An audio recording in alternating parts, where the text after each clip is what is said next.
Bismillah.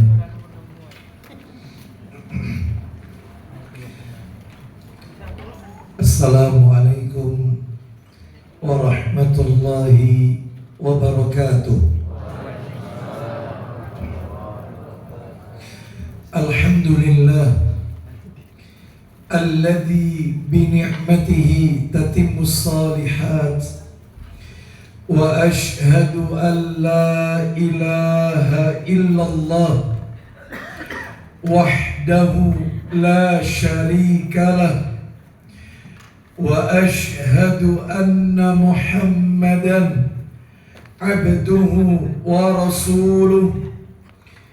Ya ayyuhalladzina amanu taqullaha haqqa tuqatih wa la tamutunna illa wa antum muslimun.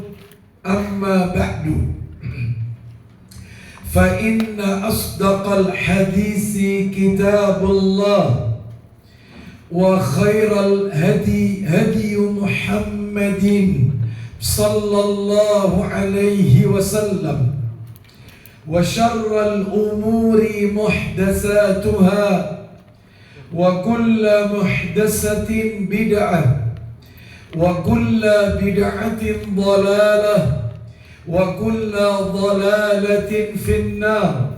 Ikhwan wa akhwati fillah, bapak-bapak, ibu-ibu, kaum muslimin dan muslimah, jamaah majelis taklim Manarul Ilmi yang semoga dimuliakan oleh Allah Subhanahu wa ta'ala. Kepada sahibul bait al-akh Ustadz Syamsul Ma'arif hafizahullah ta'ala, semoga Allah Subhanahu wa ta'ala melimpahkan karunia rahmat dan barakah pada keluarga dan kediaman beliau.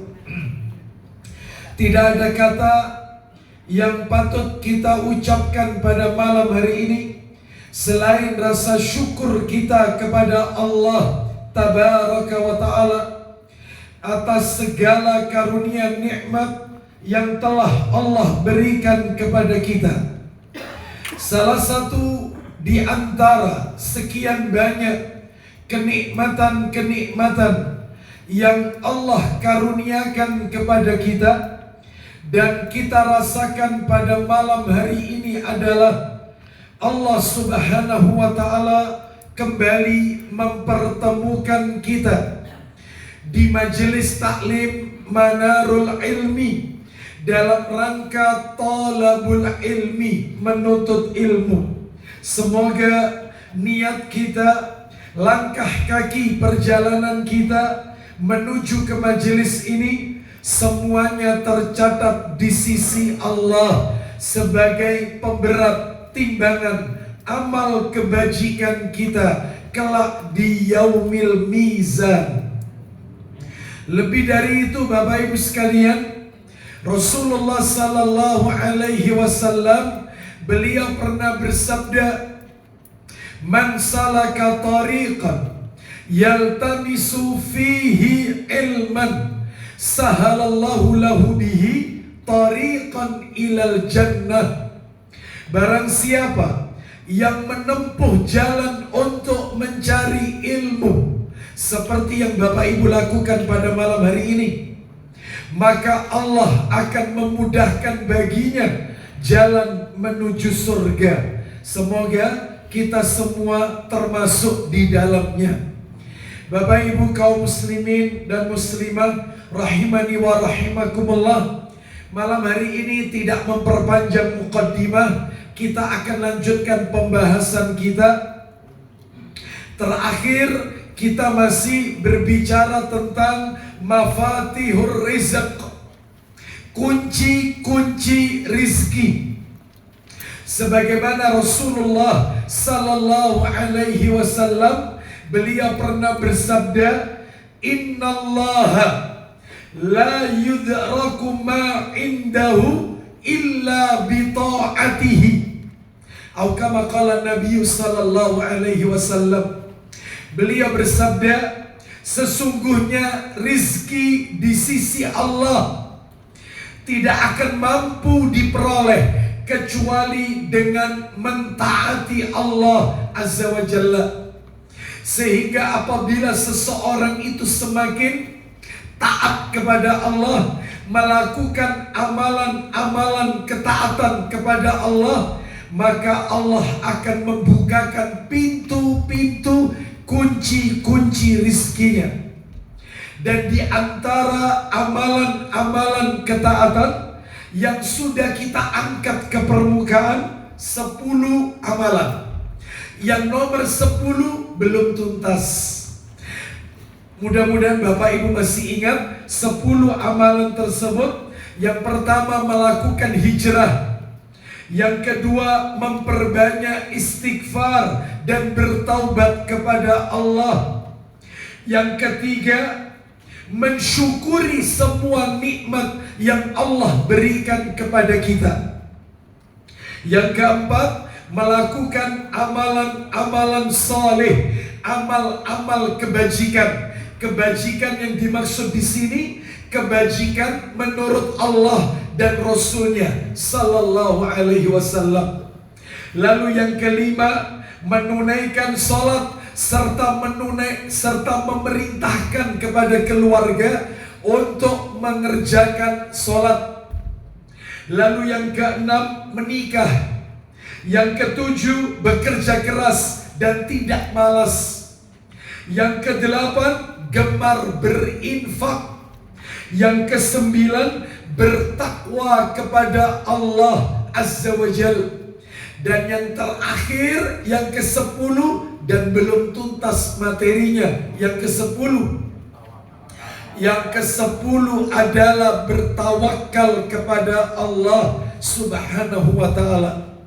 Maka terkait dengan tawakal ada 5 poin yang akan kita bahas seputar tawakal. Yang pertama, definisi tawakal sudah kita bahas, kita lewati saja. Yang kedua, tentang, masih ingat? Apa itu?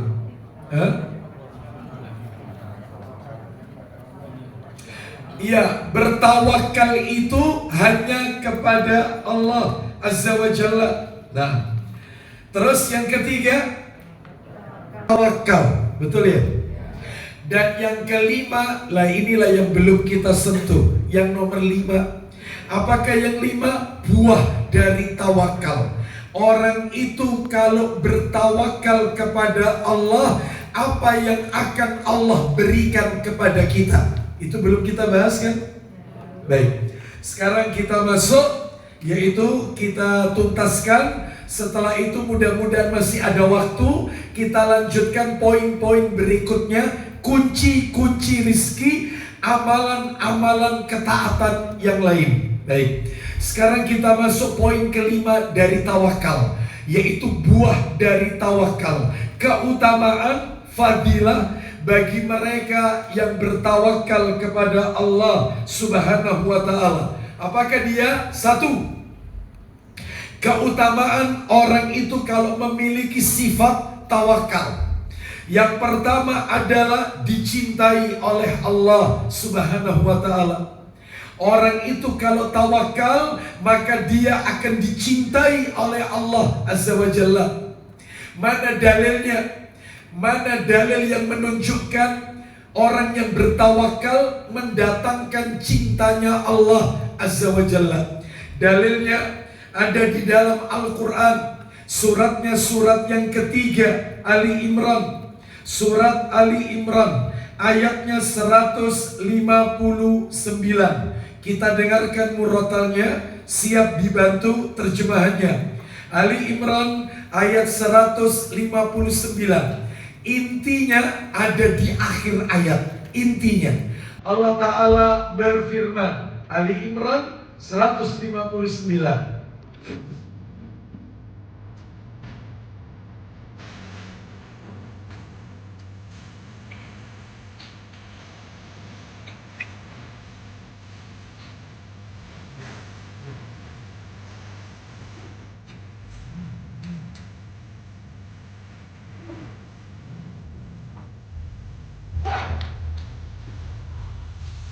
Nah, intinya di situ. Kita dengarkan, silakan.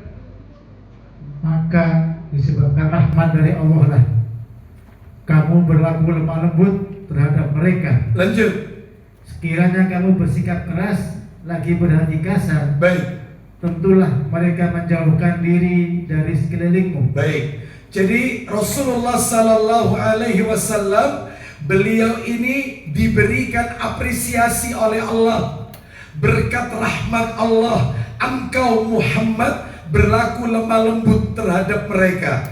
Sekiranya kamu bersikap keras dan berhati kasar, tentu mereka akan menjauhkan diri dari sekitarmu.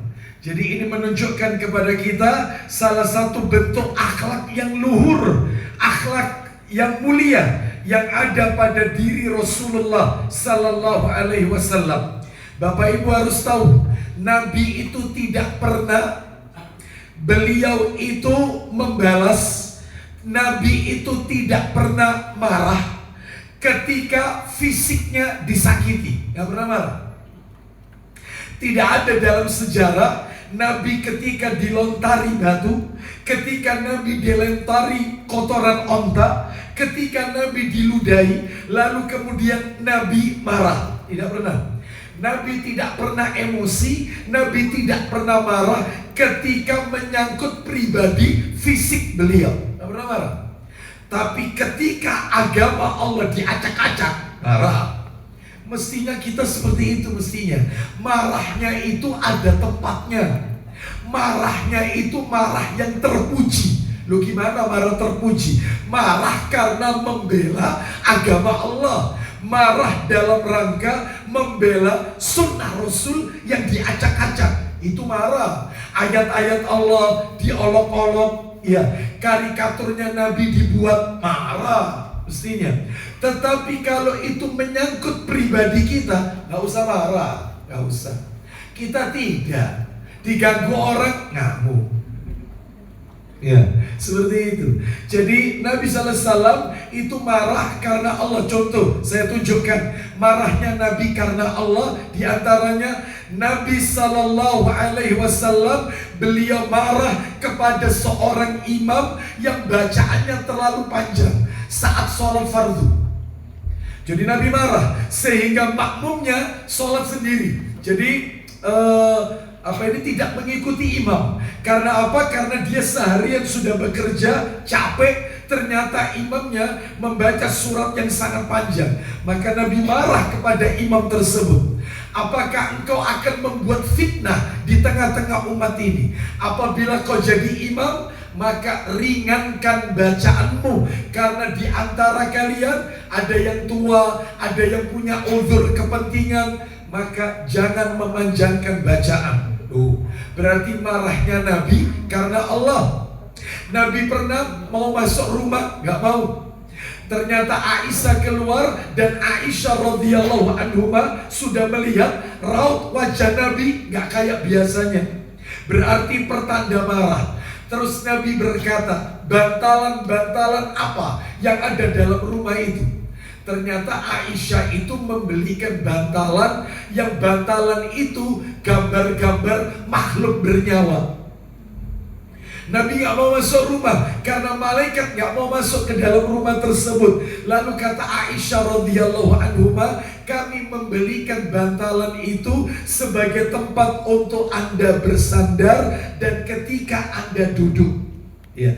Lalu Nabi mengatakan, sungguh pelukis dari gambar itu akan dilaknat oleh Allah dan dia disuruh menghidupkan apa yang ia gambar tersebut. Jadi Nabi marahnya itu karena agama, bukan karena pribadi fisik beliau. Bahkan Nabi ketika di Taif pun dilempari batu, kakinya berdarah-darah. Malaikat penjaga gunung menawarkan diri untuk meletakkan gunung itu kepada mereka. Loh, mereka di sini siapa? Apakah penduduk Taif? Bukan. Ceritanya bukan malaikat itu nawari untuk menimpukkan gunung itu kepada penduduk Taif yang sudah nyakiti Nabi. Bukan. Justru malaikat itu menawarkan diri untuk menimpukkan gunung itu kepada penduduk Mekah. Karena kau keluar dari Mekah ini perilakunya orang Mekah. Ya, diintimidasi dakwanya Nabi, sehingga Nabi berpikir berarti medan dakwah harus berkembang. Gak bisa terus-terusan di kota Mekah. Ekspansi harus dilakukan. Maka dipilihlah kota Taif. Jadi kan ceritanya begitu. Yang ngusir Nabi itu dari Mekah ya orang Mekah. Makanya yang akan ditimpakan gunung itu orang Mekah, bukan orang Taif. Itu kisahnya seperti itu yang benar. Ternyata Nabi tidak berkenan. Justru Nabi mendoakan agar ada salah seorang dari keturunan penduduk Taif yang kembali ke jalan agama Allah. Ternyata doanya Nabi dikabulkan. Ayo siapa ayo? Siapa? Betul. Keluar satu orang, cukup satu orang ini mewakili. Muncul orang dari kota Taif, namanya Abu Hurairah, sahabat Nabi yang paling banyak meriwayatkan hadis Nabi. Anda kalau buka Bukhari, Abu Hurairah. Riwayat Muslim dikit-dikit Abu Hurairah. Ini menunjukkan doa Nabi dikabulkan oleh Allah Azza wa Jalla. Itu kalau andai kata kita ditawari malaikat, kira-kira gimana kira-kira? Ya, selesai, habisin aja sudah. Ya, maka tentunya beda. Makanya Nabi bersikap lemah lembut kepada mereka. Silakan lanjutkan Ustaz, ayatnya Ali Imran 159. Apa kata Allah Azza wa Jalla selanjutnya? Karena itu maafkanlah mereka. Maafkan mereka. Terus lanjut. Mohonkanlah ampun bagi mereka. Stop. Bayangkan, maafkan mereka, mohonkan ampunan untuk mereka. Pak, Bu, katanya para alim ulama, berdasarkan ayat ini, maka kita ini kalau disikapi, mohon maaf, kita ini kalau diganggu orang, kita kalau dizolimi orang, kita kalau disakiti orang, sikap Anda pilih salah satu dari tiga ini. Dan tiga-tiganya ono dalil, ada dalil. Anda pilih nomor satu, boleh, ada dalilnya. Anda mau pilih yang nomor dua, boleh, ono dalilnya. Anda mau pilih yang nomor tiga, itu pun juga ada dalilnya. Cuman konsekuensinya beda, sesuai pilihan Anda. Emangnya apa Ustaz? Baik, Anda kalau disakiti orang, Anda diganggu tetangga, Anda diganggu teman, Anda didolimi orang, sikap Anda boleh pilih salah satu ini dari tiga ini. Silakan. Nomor satu, dibalas keburukannya dengan keburukan yang setimpal. Kau ngelarani aku, kau tak larani. Kamu ganggu rumah tanggamu tak rusak. Sama. Lo boleh itu Ustaz, boleh. Kamu nyakiti aku tak sakiti lo. Lo boleh, keburukan dibalas keburukan, boleh. Ada dalilnya, ada. An-Nahl, minta tolong Ustaz. An-Nahl yang tadi dipotong dulu, Ali Imrannya 159 dipotong. Kita dengarkan An-Nahl Ustaz, surat nomor 16 ayatnya 126. Kamu nyakiti aku, kamu tak sakiti. Kamu merusak nama baikku, nama baikmu tak rusak. Balas. Iya. Tapi Anda dapat apa? Nggak dapat apa-apa. Cuman puas dok, lego. Asak dong. Aku yo biyen yo loro kayak ngono. Hanya puas. Apa? Tapi boleh. Wong ada ayatnya. Silakan Ustaz, langsung artinya. An-Nahl surat nomor 16 ayat 126. Silakan Ustaz. Ayo. Dan jika kamu memberikan balasan, ya, maka balaslah dengan balasan yang sama dengan siksaan yang ditimpakan kepadamu. Kalau kalian ingin membalas, balaslah yang sama dengan siksaan, kejahatan yang mereka lakukan kepada kita. Ada dalilnya. Balas, boleh. Tapi Anda nggak dapat apa-apa. Maka Anda kalau milih nomor satu, nggak istimewa. Cuman puas dong, puas. Lego. Yang nomor dua, agak lumayan bagus, tapi nggak istimewa. Apa yang nomor dua? Ketika dia nyakiti kita, Ketika dia mendolimi kita, misalnya contoh dia utang gak pernah bayar, atau mungkin nama baik kita dirusak, maka jangan dibalas, tapi tuntut di akhirat. Gak apa-apa kau ngelarani aku. Kau merusak namaku, hartaku kau ambil, utangmu gak kau bayar, tapi di akhirat tak tuntut kau nanti. Di dunia gak dibalas, dia gak mau balas, tapi di akhirat diinting-intingin. Diinting apa? Diinting-inting, diancam. Akhirat, ketemu doa akhirat, Allah gak turu, Allah gak tidur, tak enteni kau doa akhirat, tak tuntut.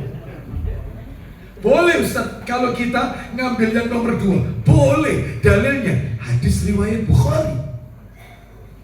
Hadis Bukhari. Ya, nomornya berapa? Intinya silakan bisa dicatat, ini nomor asli dalam kitab Sahih Bukhari.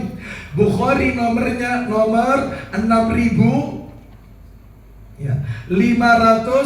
Sebentar, untuk belakangnya kepastiannya. Nah ini ketemu ini 6.534, 6534 Sahih Bukhari. Intinya nanti di hari kiamat, orang-orang yang mendolimi kita, orang-orang yang menyakiti kita, maka seluruh amal kebajikan yang mereka lakukan itu diberikan kepada kita. Kalau kedzolimannya belum terbayar lunas,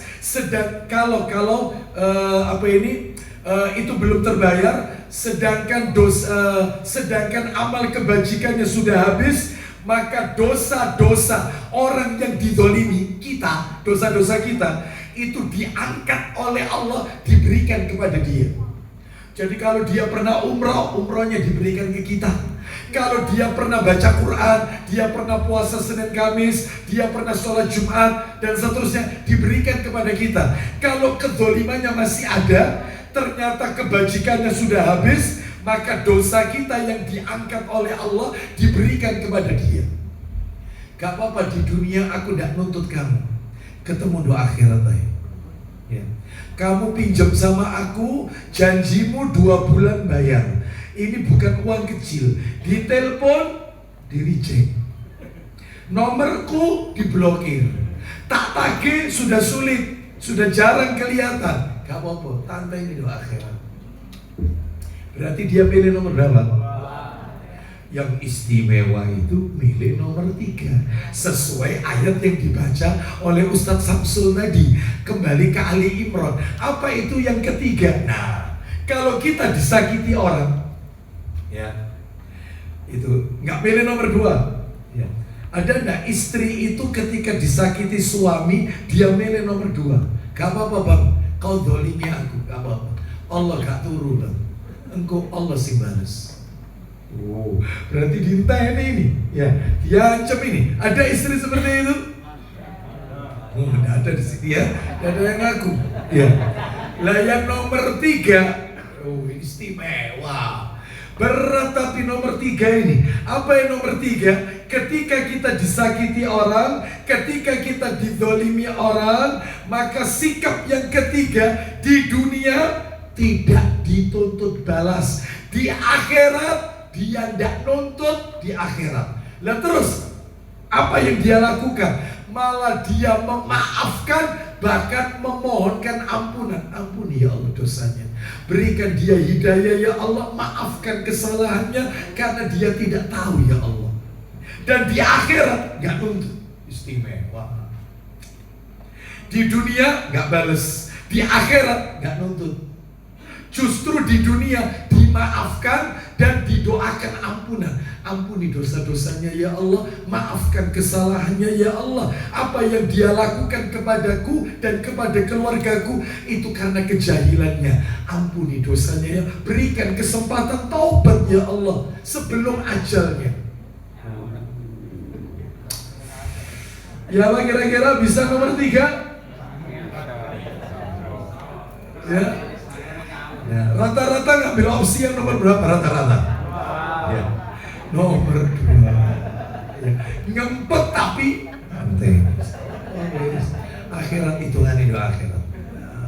Ya, baik. Jadi kembali ke tadi Ali Imran. Loh, dalilnya mana ini? Yang nomor 3. Kasih dalil dong. Ya kasih, ada dalilnya. Dalilnya Quran surat nomor 42 Asy-Syura ayatnya 40. Silakan Ustaz. Coba terjemahannya surat nomor 42 Asy-Syura ayat 40. Kita dengarkan.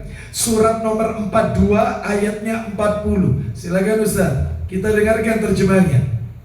Ya. Dan balasan suatu kejahatan adalah kejahatan yang serupa. Itu yang nomor 1 tadi, jahat dibalas jahat. Terus tapi dia tidak milih itu, dia milih yang nomor 3. Silakan Ustaz. Maka barang siapa yang memaafkan, memaafkan, terus dan berbuat baik malah didoakan orangnya, maka pahalanya atas tanggungan Allah. Pahalanya no limit, tidak ada hitungannya, tanggungannya Allah. Lanjut Ustaz. Sesungguhnya Dia tidak menyukai orang-orang yang zalim. Baik, Bapak Ibu sekalian rahimani wa rahimakumullah, kembali ke surat yang tadi Ali Imran 159. Silakan bisa dilanjutkan. Ali Imrannya 159. Nah, sampai di kalimat karena itu maafkanlah mereka dan mohonkanlah ampunan untuk mereka. Duh, coba sudah dimaafkan, didoakan ampunan. Terus silakan Ustaz. Dan bermusyawarahlah, silakan. Dan bermusyawarahlah dengan mereka dalam urusan itu. Lanjut Ustaz.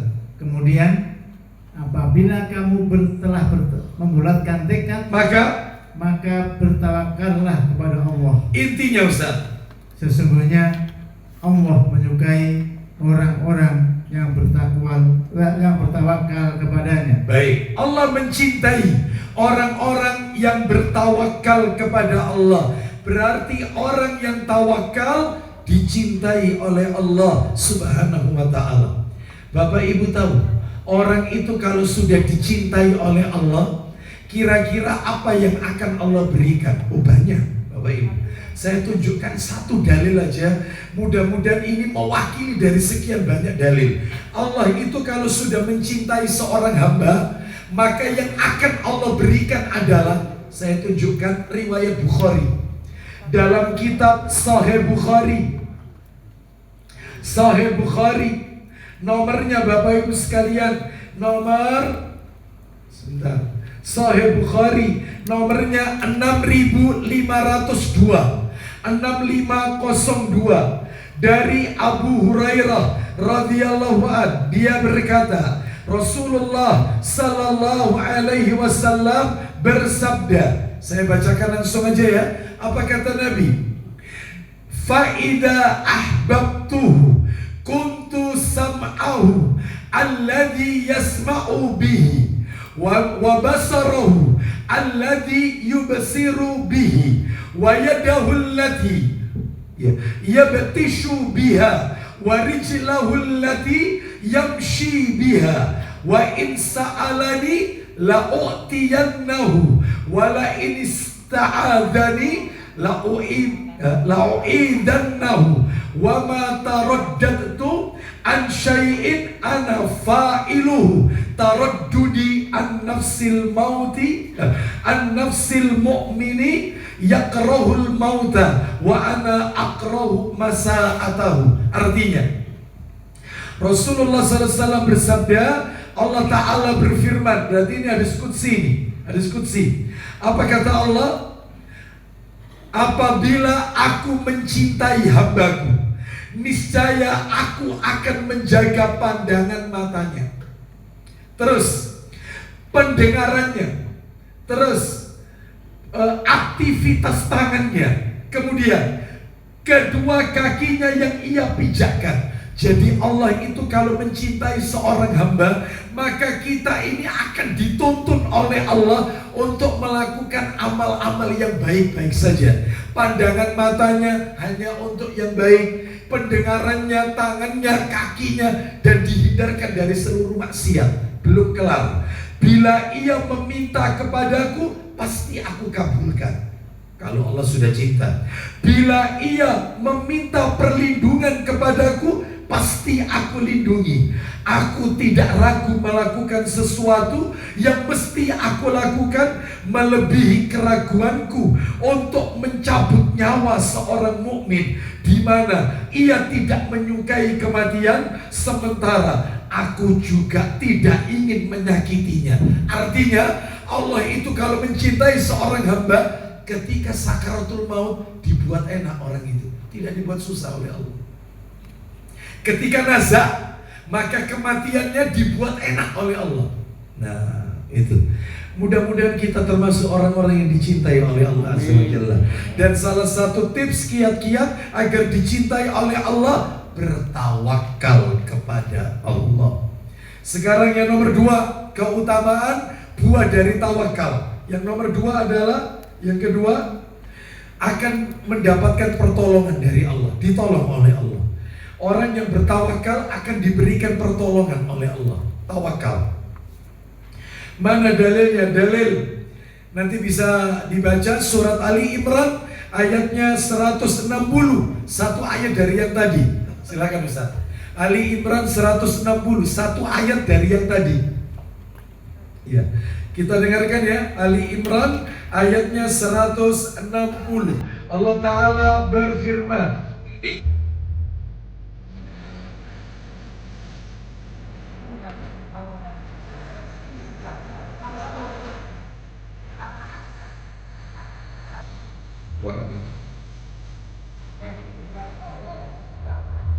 silakan. Ali Imran 160, baca.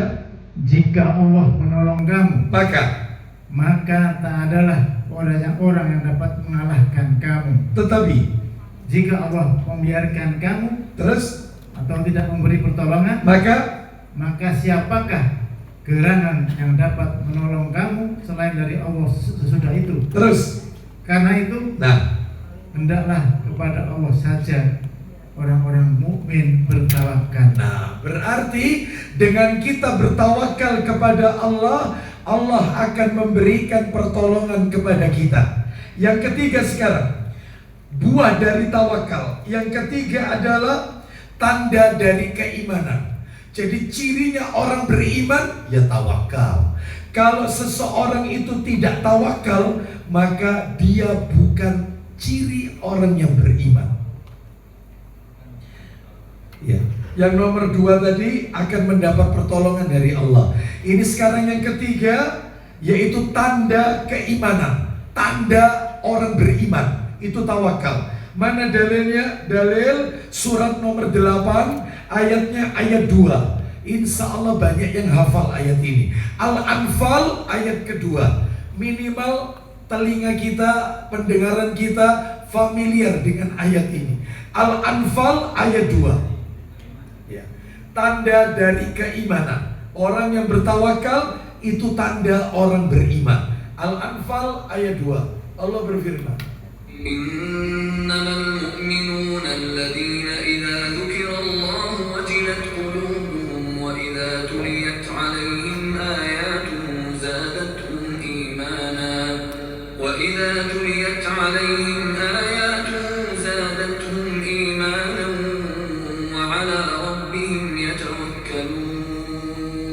Silakan. Ciri orang beriman. Silakan Ustaz. Sesungguhnya orang-orang yang beriman ialah mereka yang bila disebut nama Allah gemetarlah hati mereka. Terus, Dan apabila dibacakan ayat-ayatnya bertambahlah iman mereka. terakhir, Dan hanya kepada Tuhanlah mereka bertawakal. nah, seperti itu.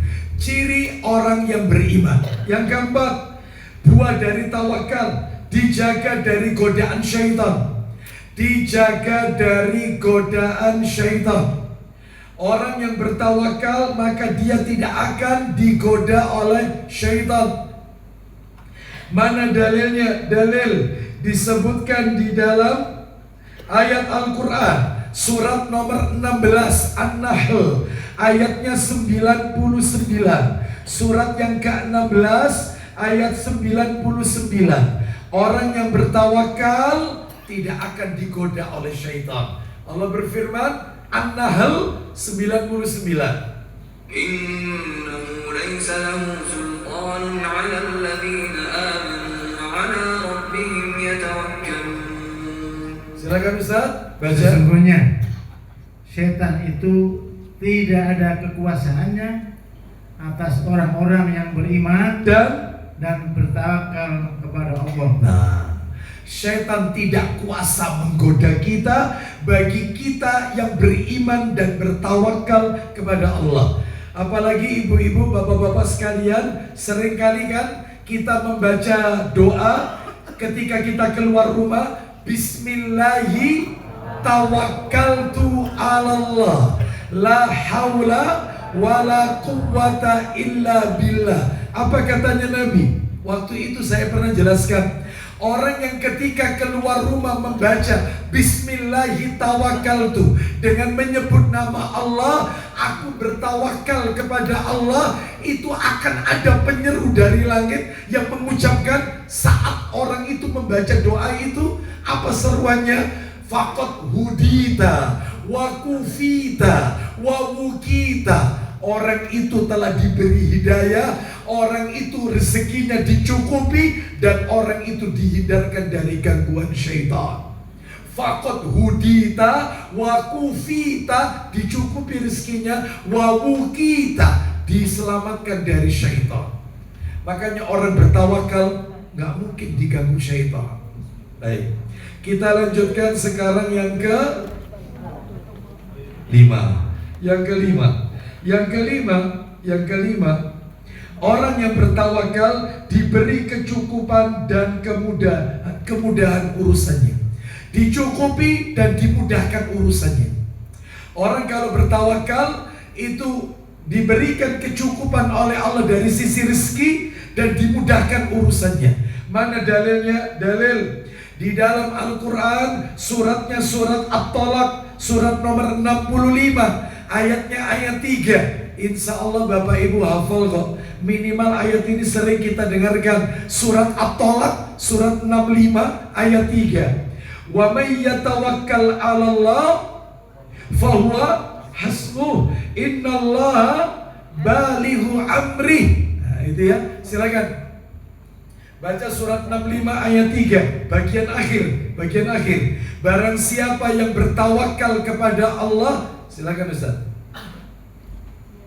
Bagian akhir itu.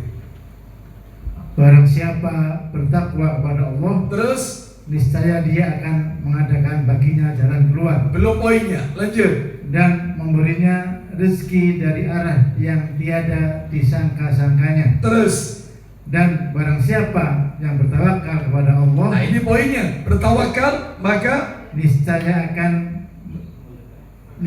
Allah akan mencukupkan keperluannya. nah, semua kebutuhannya dicukupi. Terus Sesungguhnya Allah melaksanakan urusan yang dikehendakinya. maka semua urusannya akan dimudahkan oleh Allah Azza wa Jalla.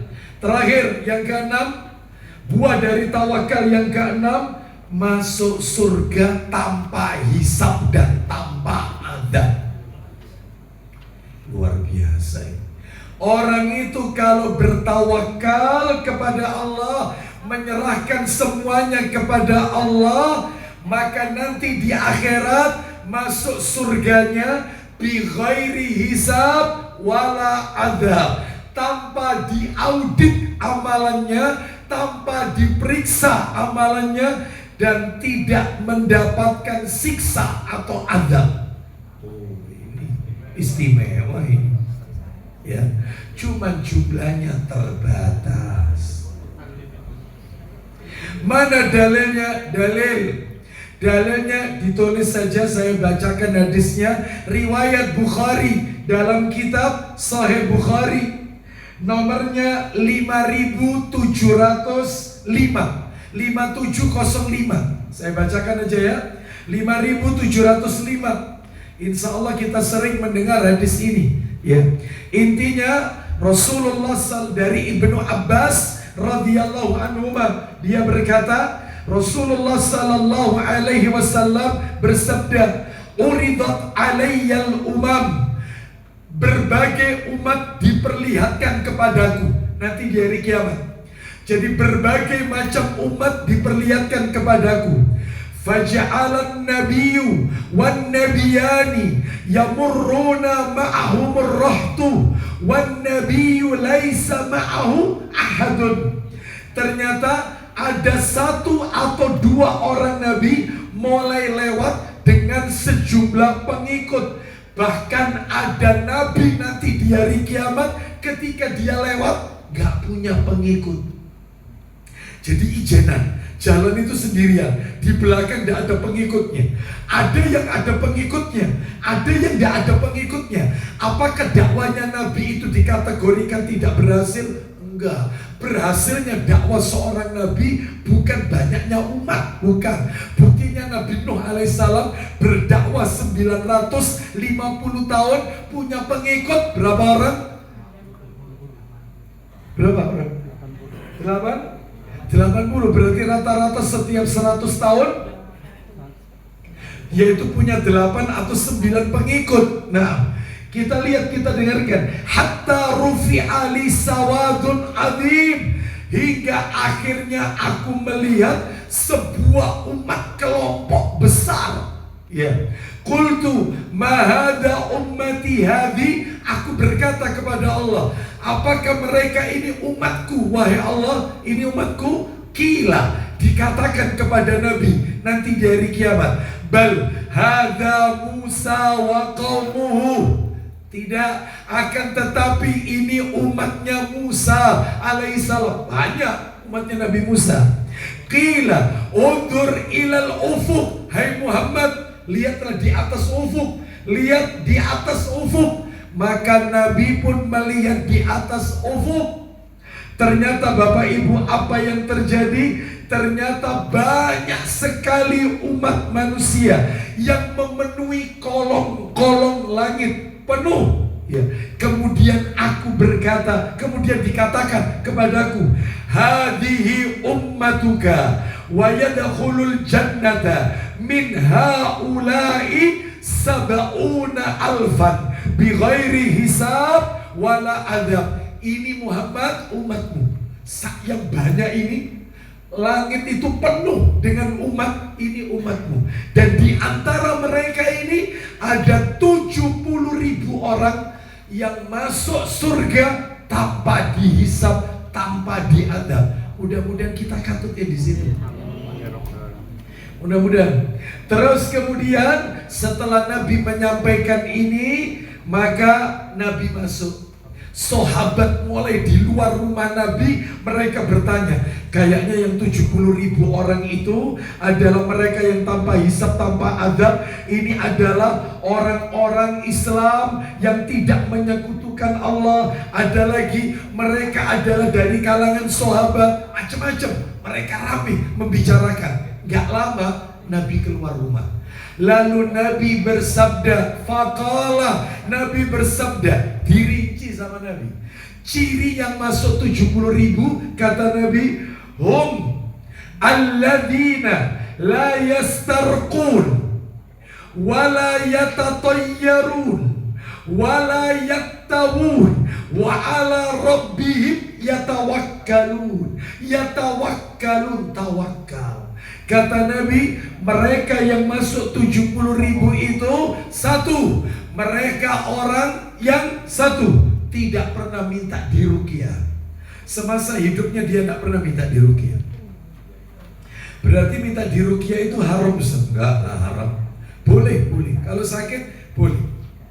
Hanya saja kehilangan kesempatan masuk daftar 70.000 tadi. Hanya saja itu aja, kehilangan kesempatan.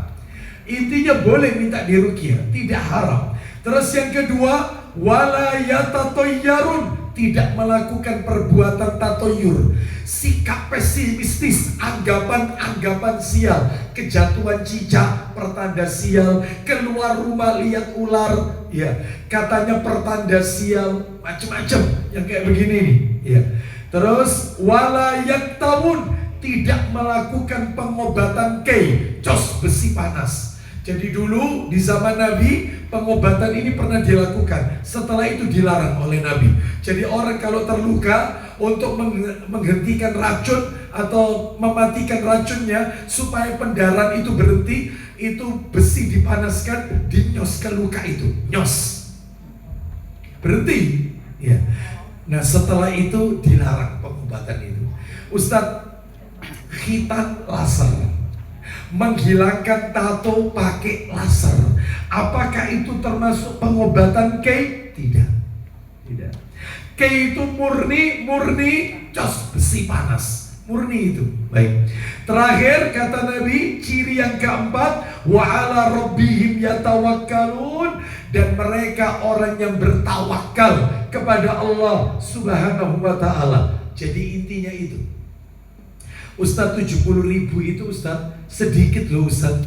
Ya, apakah kita bisa Ustaz masuk itu kalau sahabat Nabi entek Ustaz? Ya. Apakah kita bisa mendapatkan masuk ke golongan 70.000 tanpa hisab, tanpa adab? Bisa. Kenapa? Karena ternyata disebutkan di dalam hadis yang disahihkan oleh Syekh Albani rahimahullah dalam kitab Silsilah Hadis Sahih nomornya 2179 dalam kitab Silsilah Hadis Sahih. Begini hadisnya, begini saya bacakan. La yadkhulunal jannata min ummati sab'una alfan, 70.000 orang dari umatku akan masuk surga. La hisaba alaihim wala adab, mereka tidak mendapatkan hisab dan mereka tidak diadab. Nah ini poinnya ini, ma'akulli alfin sab'una alfan, setiap 1.000 orang dari 70.000 itu ada 70.000 yang lainnya. Kan 70.000, 1.000 berarti ada 70 kali. 1.000 kali 70 kan 70.000. 1.000. Lah setiap 1.000 70.000. 70.000. Yang 70.000 ini setiap 1.000-nya 70.000 lagi. 70.000. Insya Allah katut, insya Allah. Mudah-mudahan. Bahaya ini, Bapak Ibu sekalian. Ya, tapi syaratnya tadi. Yang pertama masih ingat apa tadi? Tidak minta. Jadi kalau kita sakit atau ada gangguan, maka tidak perlu mendatangkan juru ruqyah. Makanya setiap kita dituntut untuk bisa membaca dan dituntut untuk bisa menghafalkan doa-doa Rasulullah. Jadi gak perlu manggil juru ruqyah. Cukup ruqyah mandiri, meruqyah diri sendiri. Makan kurma ajwa 7 butir setiap pagi ba'da subuh, mandi dengan air bidara, terus dibacakan surat Al-Baqarah, lalu kemudian banyak. Ya, bekam boleh. Apa-apa. Itu bagian dari pengobatan di dalam Islam. Cuman ini yang saya maksud, gangguan-gangguan yang tidak wajar. Gangguan-gangguan yang di luar nalar. Ya. Jadi misalnya ya gangguan dari jin. Nah, seperti itu. Dan kalau bisa itu ditemukan buhulnya, ikatannya. Sebagaimana Nabi pernah kena sihir, selama berapa lama Ustaz Nabi itu kena sihir? Yang menyihir Nabi itu adalah Labid bin Aqsam, orang Yahudi. Bapak Ibu tahu Nabi kena sihir dengan apa? Rambutnya Nabi dan yaitu mayang pohon kurma. Makanya rambut kita yang suka rontok, terutama ibu-ibu, jangan bermudah-mudahan dibuang. Kumpulkan, boleh Anda bakar atau Anda pendem ke tanah. Sebab itu bisa dijadikan media untuk pelet. Gimana caranya? Langsung yaitu kena ke orang itu. Makanya Nabi melakukan apa? Jadi Nabi itu kena kurang lebih 40 hari kena sihir itu. Bapak Ibu tahu efeknya Nabi kena sihir. Maaf ya, harus saya sampaikan. Jadi Nabi kalau mendatangi istri-istrinya, Nabi punya keinginan untuk menjimat, tapi gak bisa melakukan. Dibuat kayak gitu. Jadi kayak gak ada selera sama istri, kayak gak ada keinginan. Padahal Nabi ingin melakukan itu 40 hari tidak menyentuh istrinya. Bayangkan, setelah itu akhirnya Nabi mencari buhulnya. Tahu Bapak Ibu ditemukan di mana? Di sebuah sumur yang ketika Nabi melihat sumur itu airnya sudah berubah kemerahan dan mayang pohon kurmanya seperti kepala syaitan. Ustadz, kok bisa Labid bin Aksum orang Yahudi dapat rambutnya Nabi? Jadi ceritanya ada seorang anak kecil, anaknya orang Yahudi, suka keluar masuk ke rumah Rasul. Anak ini yang dirahi, dikasih imbalan tertentu, suruh ngambil rambutnya Nabi. Maka pakai itu. Makanya Bapak Ibu sekalian, kalau kita ada gangguan, tolong temukan buhul. Sebab buhul, ikatan itu ibarat bagi setan, bagi jin, itu ibarat apa itu istilah kalau peperangan itu apa itu? Ya tameng atau ini, ya perisai ini loh apa itu? Markas apa itu ya? Ya bentengnya dia. Jadi kalau itu tidak ditemukan, maka kita ruqyah, ya memang sembuh tapi beberapa saat, kambuh lagi, kumat lagi. Tapi kalau itu ditemukan, selesai. Dan itu biasanya bisa dideteksi. Contoh, saya kemarin ada jamaah kita. Jadi kalau dia masuk di kamar itu, hatinya gelisah terus kayak panas, kayak seperti ada beban di badannya dan seterusnya. Dipanggilkan Ustadz juru ruqyah berkali-kali, ya tetap sembuh sesaat, kambuh lagi. Tapi anehnya, ketika dia keluar dari kamar itu di ruang tamu, gak apa-apa. Berarti buhulnya di kamar itu. Saya sampaikan, percuma Anda lakukan itu, Anda harus menemukan. Cobalah dicari, karena Anda yaitu merasakan tidak nyaman ketika di kamar itu. Anda cari, ternyata betul ketemu buntelan kecil sekali, dan itu diletakkan di dalam kasur yang sedikit disobek, dimasukkan. Lah ketutup spray yang gak kelihatan lah. Jadi sama dia dibongkar betul itu. Dan itu dia tanya, Ustadz ini dibakar atau tidak? Kalau Anda bakar ini, orang yang melakukan ini langsung mati. Langsung. Makanya Nabi ketika menemukan rambut itu di sumur itu, para sahabat bertanya, apakah ini harus kami bakar? Enggak, jangan. Aku diutus oleh Allah tidak untuk nyakiti orang. Rasul sudah disakiti, masih dimaafkan. Coba itu kalau kita misalnya teknon itu kita. Rasul tidak, jangan. Cukup kau pendam saja. Maka jamaah kita juga berkata, gimana Ustaz? Jangan dibakar. Terserah antum mau bakar, antum mau balas, dalilnya nomor 1. Kau ngelarani aku, kau tak larani. Ya. Tapi yang lebih mulia, maafkan. Pendam saja di tempat yang tidak diketahui orang, yang jauh. Ya, selesai. Betul. Begitu itu dilakukan, dipendam, selesai, pengaruh itu hilang sudah. Jadi harus ditemukan itu buhulnya itu, ikatan itu. Baik. Jadi jangan minta di ruqyah sendiri saja. Ya. Ciri-cirinya kalau kita diganggu setan gimana? Diganggu jin Ustaz. Banyak ciri-cirinya kalau ingin mendeteksi. Di antaranya kalau tidur suka tindian, ya. Suka tindian, menggigau. Tidur siang, tidur malam mesti menggigau. Apa itu? Geragap. Ngelindur. Yang kedua, kalau tidur giginya suka berbunyi. Harus diruqyah. Ya. Berarti jin mau ikut dia. Ya, seperti itu. Dan macam-macam, ada beberapa. Baik, kita lanjutkan Bapak Ibu sekalian. Jadi ini masuk surga tanpa hisab dan tanpa ada. Ya, baik. Sekarang kita akan masuk kunci-kunci rizki dari amalan yang nomor 11. Ya betul ya, nomor 11 ini ya. Nomor 11. Apa itu? Yang nomor 11. Kalau nomor 10 kan tawakal, sudah tuntas materinya. Sekarang yang nomor 11 adalah tegar di atas kebenaran alias istiqomah. Orang itu kalau istiqomah dalam beribadah, Orang itu kalau memiliki kontinuitas, ajak istiqomah dalam beribadah, maka rezeki akan Allah berikan kepada kita.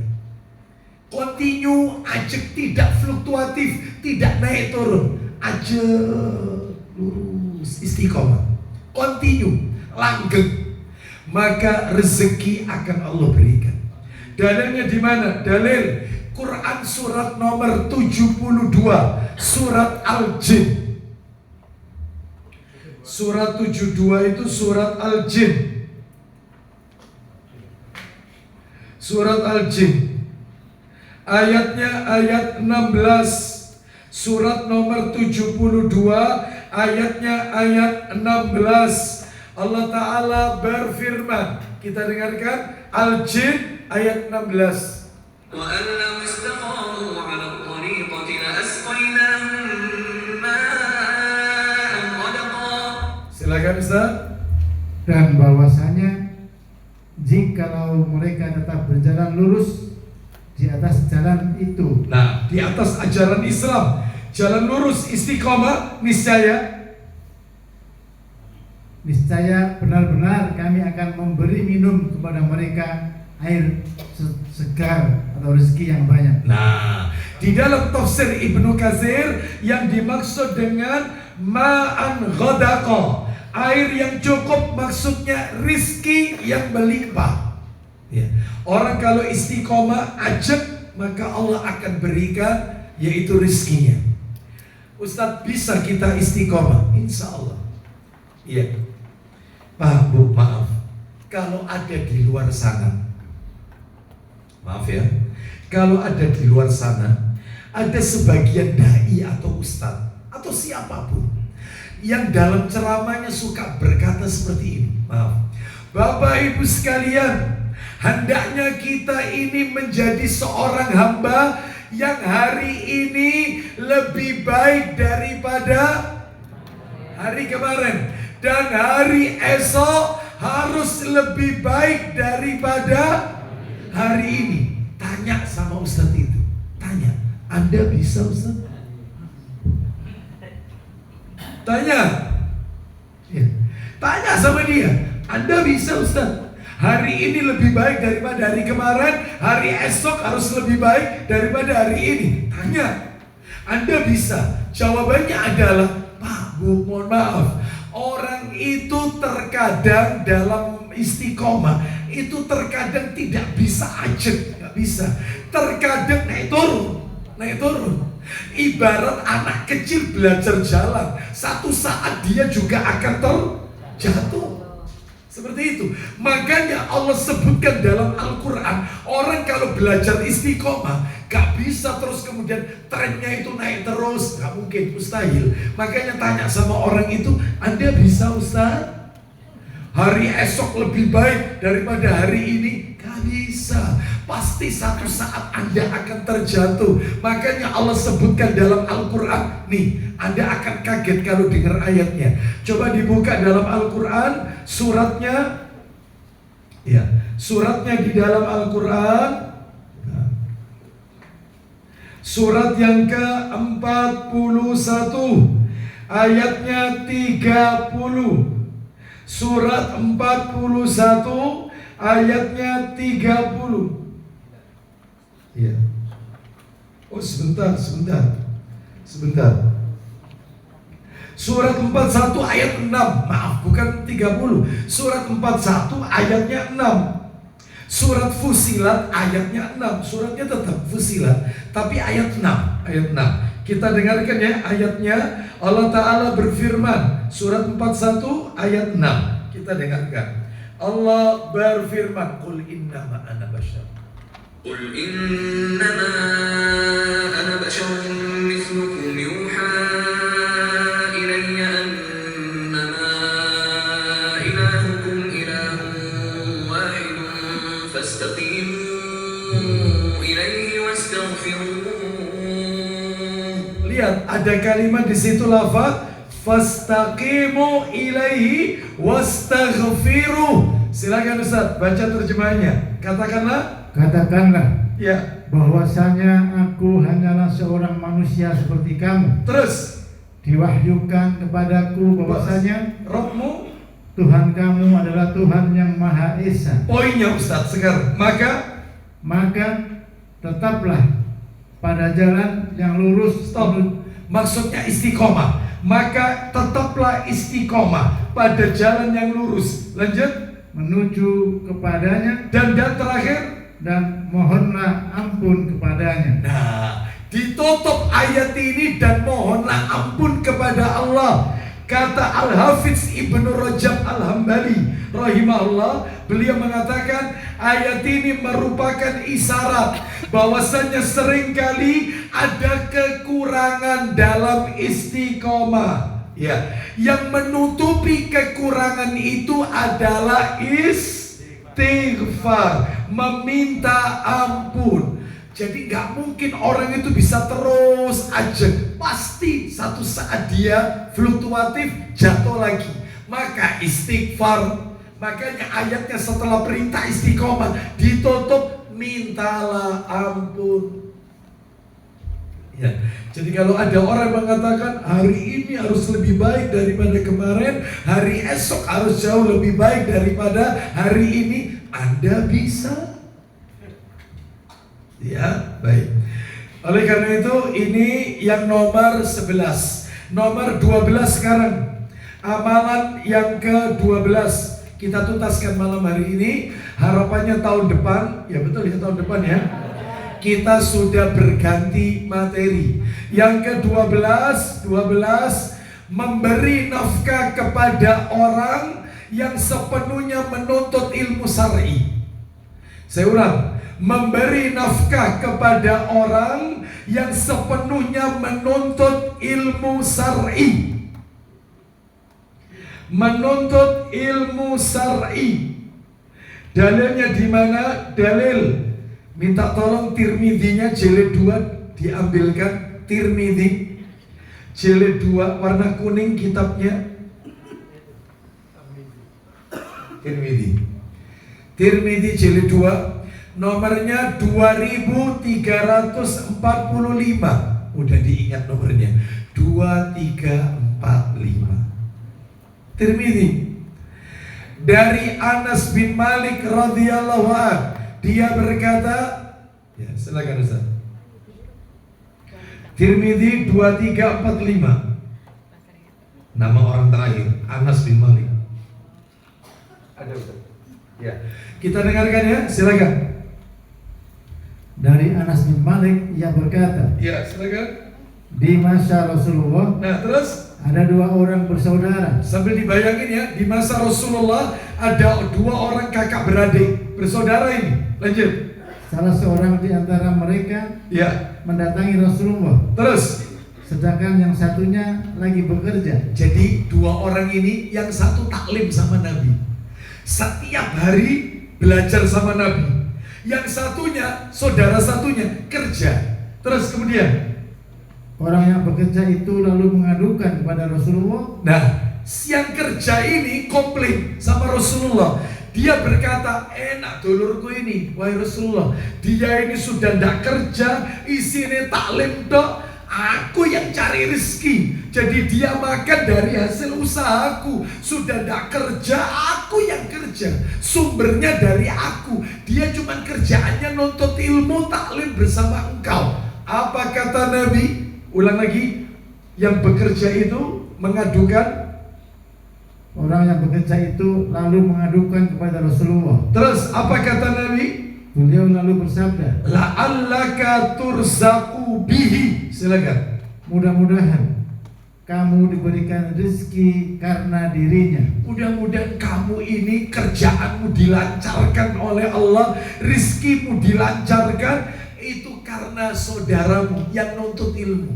Jadi Pak, Bu, mohon maaf, kalau kita suka memberi ya nafkah atau memberikan bantuan kepada saudara-saudara kita yang lagi belajar ilmu agama, rizki Anda akan diganti oleh Allah Azza wa Jalla.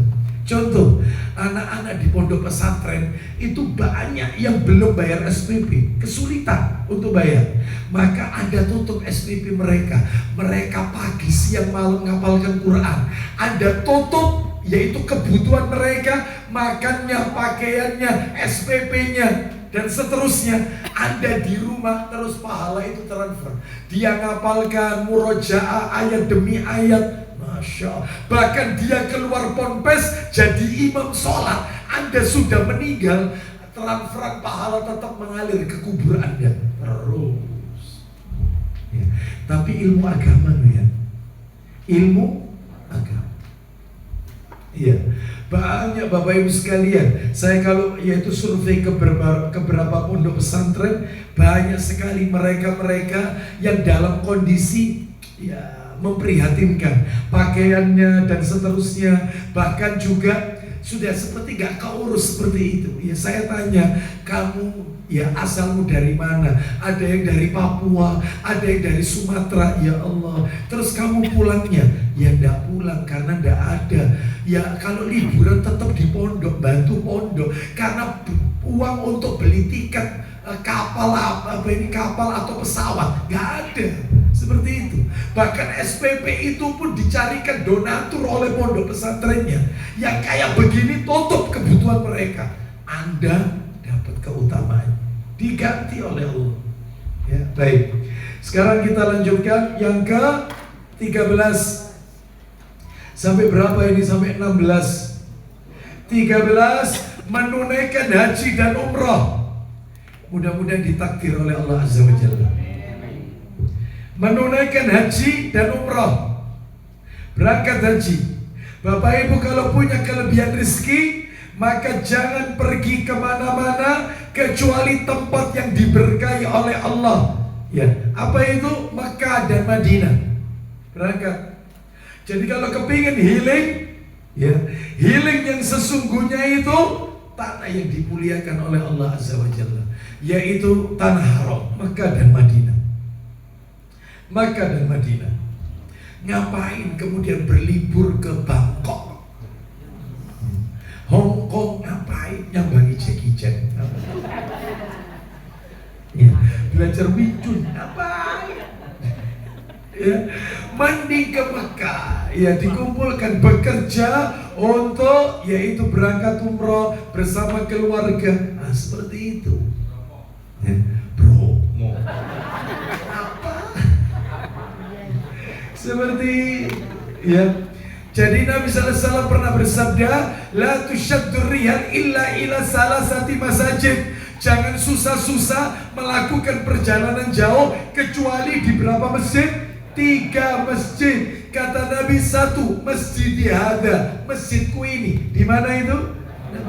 Wa Masjidil Haram, di mana? Makkah. Wa Masjidil Aqsa, di mana? Baitul Maqdis, Palestina. Seperti itu. Mungkin kalau Palestina sekarang ya memang sudah dibuka, ada sudah yang ke sana. Beberapa waktu yang lalu Ustaz Syafiq Reza Basalama hafidhullah taala sudah ke sana. Ya, bulan yang lalu kalau nggak salah. Ya bulan yang lalu, sekalipun nggak seperti biasanya yang bisa leluasa ya, karena penjagaan ketat di mana-mana. Sudah dibuka sebenarnya, tapi hanya ya apa istilahnya, untung-untungan. Kalau memang untung bisa masuk. Ya, sebab ada jamaah kita berangkat ya itu Mekah Madinah umrah plus city tournya ke Palestina. Ternyata sampai di sana dari 20 orang yang berangkat, yang 15 masuk, 5 orang ditahan. Artinya nggak bisa masuk ke Palestina. Jadi dia tetap di Jordan. Karena turunnya pesawat itu Jordan. Mau masuk ke perbatasan Israel itu ketat sekali. Terutama HP diperiksa, WA, Facebook, Twitter diperiksa sama mereka. Itu kalau kedapatan mengolok-olok Israel, wah gak bisa melebu. Entek sudah. Makanya siapa ini pemilik travel KBI ya, atau ya travel, itu kalau sudah mampir Palestina, maka semuanya harus di-cleaning. Artinya Facebook dinonaktifkan, Twitter, Instagram nonaktif. Sudah. Jadi seakan-akan gak kenal dunia luar sudah. Jadi masuk di sana ketika periksa, gak ada jelek-jelek kan. Masuk. Terus yang kedua, namanya tidak berbau nama Islam. Ya, saya pernah pada waktu itu jamaah saya masuk, ya, masuk jamaah kita masuk, saya sama 3 orang gak bisa masuk karena nama saya di depannya itu Muhammad Dili, ada Muhammadnya. Kalau nama-namanya nama-nama apa itu? Wanos, ya. Ya. Jadi seperti itu ya, nama-nama pribumi lah, itu aman ya. Kalau nama-nama Abdullah, Abdul Razak, wah wes, udah.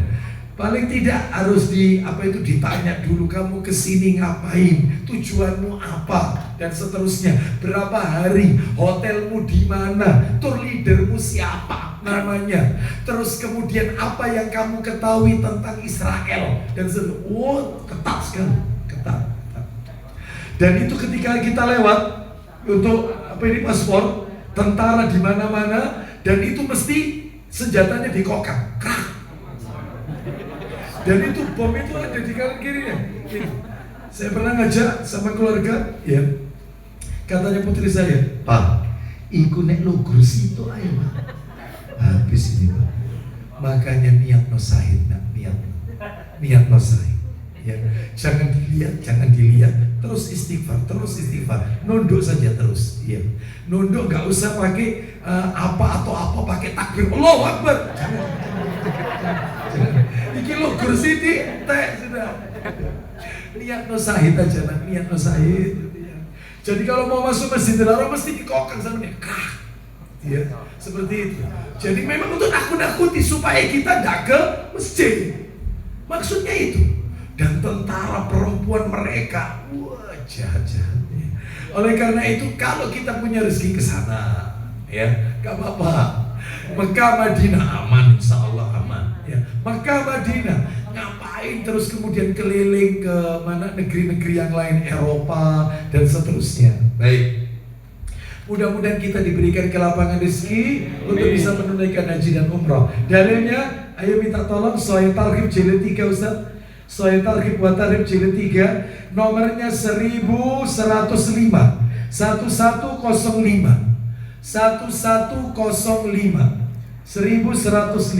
Kita dengarkan. Jilid 3. Iya, 1105. Tabi'u, kata Nabi sallallahu alaihi wasallam, tabi'u bainal haji wal umrah fa innahuma yanfiyanil faqra wadh-dhunuba kama yanfil kiru khabasal hadid. Silakan. Dari Ibnu Mas'ud, dari Abdullah yaitu Ibnu Mas'ud. Silakan.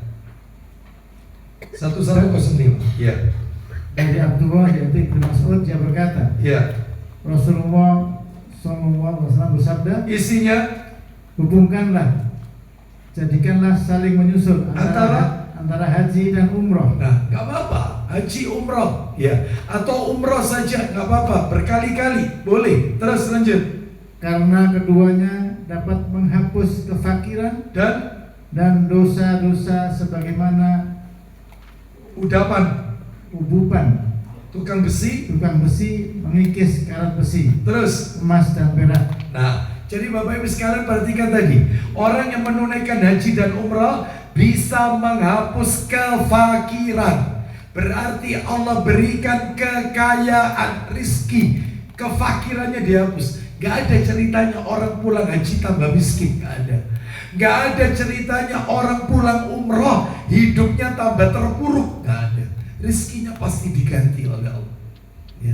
Oleh karena itu maka berangkat umroh. Kemarin ada yang tanya, Ustadz, mana yang didulukan, umroh balak-balik atau sedekah kepada saudara kita yang kebanjiran? Masih banyak yang membutuhkan di negeri kita, longsor dan seterusnya. Masa umroh bolak-balik? Pak, Bu, gak ada ceritanya di zaman Nabi, yaitu orang itu mengalihkan hartanya untuk membantu kaum muslimin yang lain daripada umroh bolak-balik. Ada. Intinya boleh tiap bulan umroh terus, gak masalah. Setahun 3-4 kali umroh bolak-balik, gak apa-apa. kalau ada uangnya. Memang ada yang tiap bulan ada pembimbingnya. Ya, berangkat terus, tour leadernya berangkat terus. Ya, seperti itu, gak masalah. Ya, jadi kemudian Ustadz ini kan lagi banyak kesusahan, banyak kebanjiran, longsor, puting beliung dan seterusnya. Apa enggak sebaiknya dialokasikan? Udah, ada. Ini umroh, ini ibadah kita kepada Allah, nafsi-nafsi sudah. Ini persembahan kita, bekal kita untuk di akhirat nanti. Seperti itu. Ya, jadi tidak ada dilarang untuk melakukan itu, tidak ada. Justru dianjurkan. Gak apa-apa berkali-kali umroh, boleh. Bahkan di zaman Nabi tidak ada orang itu mengalihkan kurban untuk korban bencana. Gak ada. Gak usah kurban dulu, mending uang kurban Idul Adha dialokasikan gempa bumi atau bencana yang lain. Gak ada. Di zaman Nabi banyak bencana, tapi Nabi tidak pernah mengajarkan sebaiknya uang yang untuk kurban dialihkan untuk korban bencana. Gak ada. Kurban sendiri-sendiri misalnya. Termasuk umroh bolak-balik, gak apa-apa. Nanti ada kelebihan rezeki yang lain, bantu saudara kita. Itu ya, baik. Sebab ada muncul opini di masyarakat, ya itu yang umroh balik itu dipakai untuk membantu saudara. Ya, ini opini. Baik. Kita lanjut nomor berapa? 14 bangun di pagi hari. Bangun di pagi hari. Jangan tidur di pagi hari. Jangan. Bangun di pagi hari ini sebelum subuh, ya tahajud, nyambung, terus kemudian witir, menunggu adzan subuh, lanjut qobliyah subuh, lanjut sholat subuh, lalu zikir pagi petang, setelah itu sholat sunnah isyraq, lanjut aktivitas. Itu yang benar. Itu yang benar. Jangan tidur di waktu pagi, hukumnya makruh, dibenci. Karena apa? Karena Nabi mendoakan orang yang suka bangun di pagi hari. Tolong Ustadz, Sahih Targhib jilid 4 dibuka. Nomornya awal-awal, nomor 1693. 1693. Ya, tinggal 2 lagi kita akhiri. Ya. 1693 dari Sakhr Al-Ghamidi As-Sahabi radhiyallahu anhu. Silakan. Dari Sakhr Al-Wada Al-Hamidi As-Sahabi bahwa Rasulullah bersabda, silakan. Ya Allah, Allahumma, Nabi berdoa, dan doa Nabi ini berlaku sampai nanti hari kiamat. Allahumma barik li ummati fi bukuriha. Artinya Ustaz, ya Allah, berkahilah umatku di waktu pagi mereka. Bayangkan, didoakan berkah oleh Nabi. Berkahi umatku di waktu pagi hari mereka. Jangan tidur, akan kehilangan doa berkah Nabi Sallallahu Alaihi Wasallam. Maka bangun di pagi hari. Apalagi menantu, jangan siang-siang bangunnya. Ya, seperti itu. Ya, jadi bangun pagi hari, bangun. Baik, kita lanjutkan. Ya. Sebelum subuh sudah bangun tahajud. Baik, dan biasakan anggota keluarga kita, yaitu bangun di pagi hari. Kemarin ada orang tua mengeluh kepada saya, Ustadz, saya ini punya anak 4 Ustadz.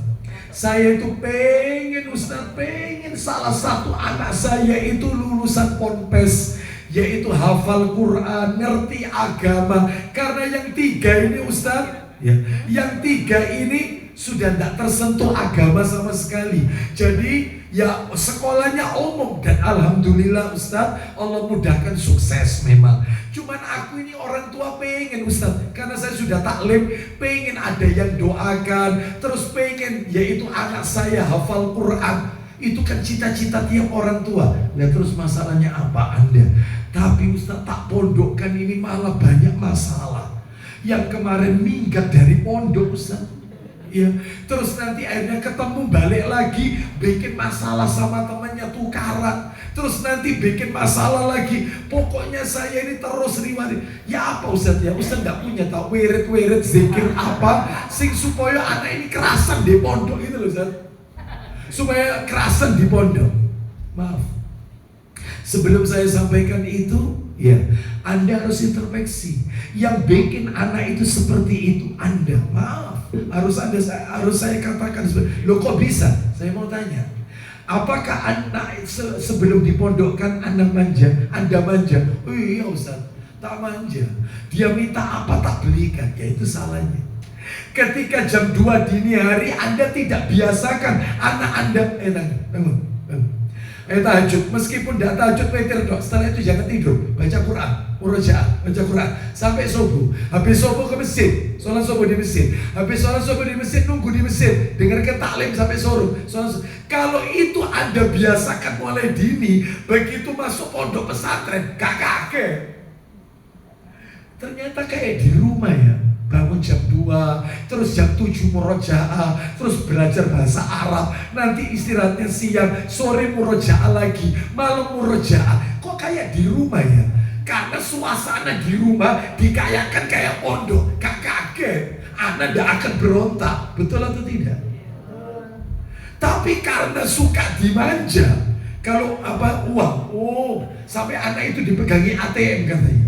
Dipegangi, jadi dia dikit-dikit Shopee, ya, dikit-dikit GoFood, dikit-dikit. Lah di pondok dibatasi, sehari tidak boleh lebih dari 10.000 jajan. Lah dia dibatasi, lo aku biasanya saya ketemu lagi 10.000, ya berontak, minggat dari pondok, gak kuat.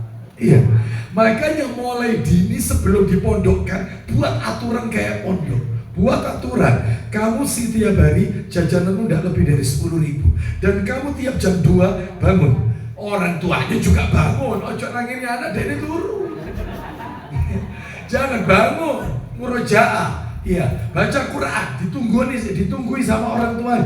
Kondisikan kayak di pondok, sehingga dia tidak akan mendapatkan perubahan yang drastis. Bisa dipahami? Baik. Jadi seperti itu, bangun pagi, barokah bangun pagi. Ya. Terus nomor 15 menjalin silaturahim. Silaturahim, jangan kepaten obor, jangan mutus silaturahim, jangan. Hubungan karib kerabat, silaturahim, jangan diputus, yang dekat maupun yang jauh. Dalilnya di mana? Minta tolong Ustaz, Sahih Targhib jilid 5 sama jilid 6 dikeluarkan. Jilid 5 dan jilid 6. Yang jilid 5 Sahih Targhib wa Tarhib nomor 2400 awal-awal, 2488. 2488. Kita dengarkan Sahih Targhib wa Tarhib nomor 2488. Ya, silakan Ustaz. Dari Anas bin Malik radhiyallahu anhu, ia menuturkan, ya, Rasulullah SAW telah bersabda, man sarrahu an yumadda lahu fi umrihi wa yuzada fi rizqihi falyabarra walidayhi wal yasil rahimah. Silakan. barang siapa yang ingin agar dipanjangkan umurnya, siapa yang ingin umurnya dipanjangkan, terus dan ditambah rizkinya, maka syaratnya hendaklah ia berbuat baik kepada kedua orang tuanya, sama orang tua yang baik. Ya, intinya berbuat baik kepada orang tua itu intinya cuma 3 Bapak Ibu. Anak itu disebut berbakti kepada orang tua, intinya cuma 3. Yang pertama adalah al-ihsan ilaihima, bikin orang tua itu happy, senang, bikin. Jadi kalau orang tua sudah mulai sambatan, orang tua sudah mulai mengeluh, ya Allah nak, sikile ibu ini cekot-cekot, maka anak harus ngerti, ayo ma, ayo bu, ikut aku, jalan-jalan. Insya Allah diajak ke restoran, makan bareng, jalan-jalan, pulang ke rumah, insya Allah, ya Allah nak, waras sikile ibu, bikin happy.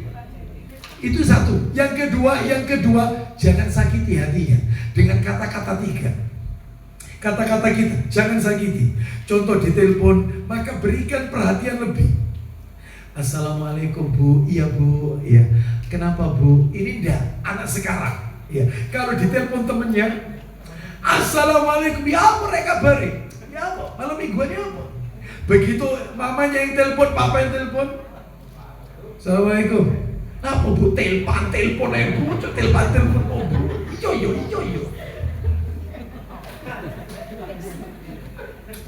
Sama orang tuanya bermuka masam, sama teman-temannya dia berwajah ceria. Nggak boleh. Jangan sakiti orang tua dengan kata-kata perbuatan kita yang bikin dia kepikiran. Jangan menyebabkan air matanya menetes. Itu kedua. Yang ketiga, lah ini yang paling berat. Anak bakti sama orang tua, akeh kata. Anak tidak nyakiti orang tua, akeh kata. Tapi yang ketiga jarang. Apa yang ketiga? Sabar atas gangguan orang tua. Sabar karena sakitnya. Oh iya. Apalagi orang tua suka beda-beda no anak. Kalau anak yang pertama datang padahal yang bantu anak nomor 1, itu datang, itu selalu yang dipuji anak nomor 2. Adikmu ini loh nak nek ambil ibu, Masya Allah ibu sampai seneng. Apa kata anak yang nomor 1? Ibu nek loro, sopo sing ngelebok rumah sakit? Aku. Listrik omah iki aku. Ibu nek butuh apa-apa, sing ribut telepon aku, duduk adikku. Berarti gak sabar Mas Iti Mas. Sing sabar. Ada orang tua itu egois. Pokoknya jarene ibu yo sabar. Diam. Ya. Seperti itu. Oh, sabar atas gangguan. Apalagi sudah sakit-sakitan, jadi kembangnya tempat tidur. Maka dia jijik membersihkan kotoran orang tua. Padahal kesempatan masuk ke surga dengan merawat orang tuanya. Harus sabar. Sebab ada anak itu, ya Allah kalau memang kau harus ambil jupuan, ya Allah wes jupuan wes gak kuat aku wes. Apalagi terus cerewet, rewet, ya. Saya tak labu, iyo. Dibentak, ya Allah sakit hatinya. Ya Allah nah ibu itu mek ngomong. Kan ada orang tua itu ngomong itu sampai berkali-kali. Nah lawangi tutupan nak, ya bu. Ya. Nanti dapat 10 menit ngomong lagi.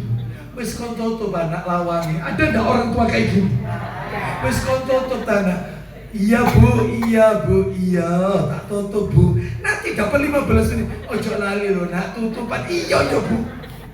Mulai tinggi kan adanya kan gak sabar berarti. Ya, harus sabar. Iya, seperti itu. Bisa sabar kira-kira?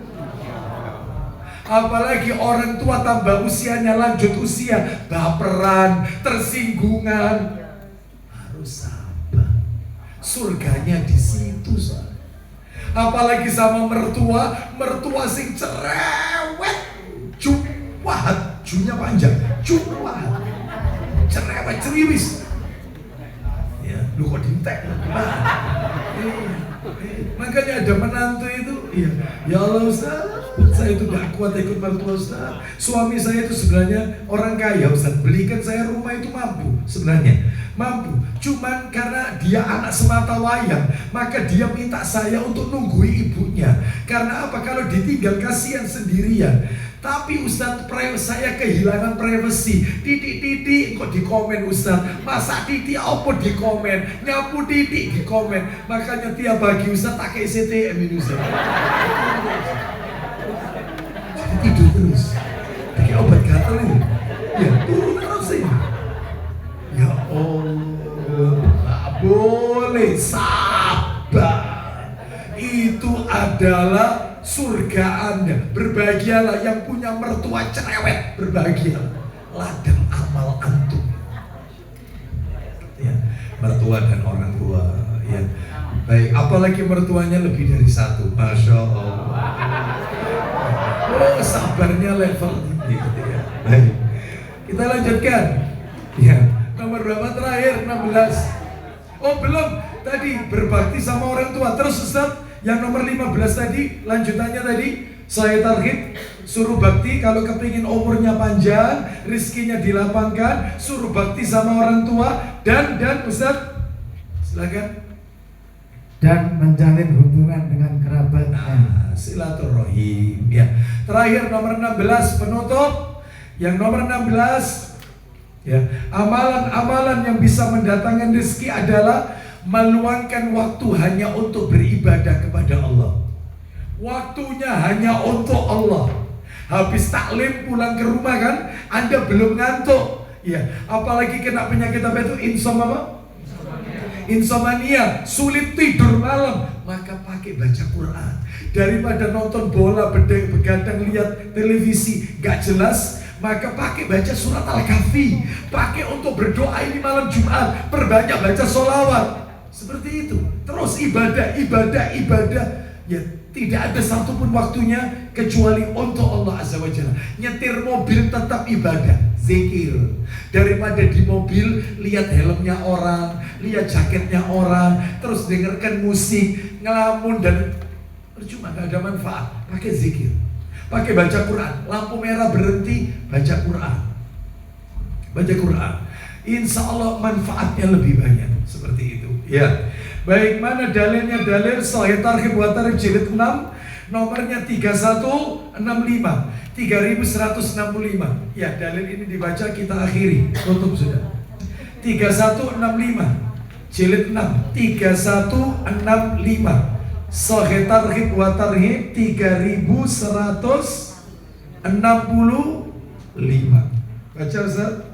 Dari Ma'qil bin Yasar radhiyallahu anhu, dia mengatakan, Rasulullah SAW bersabda, isinya Rabb kalian berfirman. Nah, berarti ada skutsi. Silakan.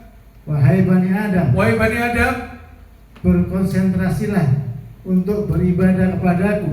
Suruh konsentrasi, suruh waktunya untuk Allah. Terus, niscaya aku akan penuhi hatimu dengan kekayaan. Terus kemudian, dan aku penuhi tanganmu dengan rizki. Rizki. Aku penuhi tanganmu dengan rizki, hatimu dengan kekayaan. Merasa cukup qanaah. Terus kemudian, wahai Bani Adam, janganlah engkau menjauh dariku.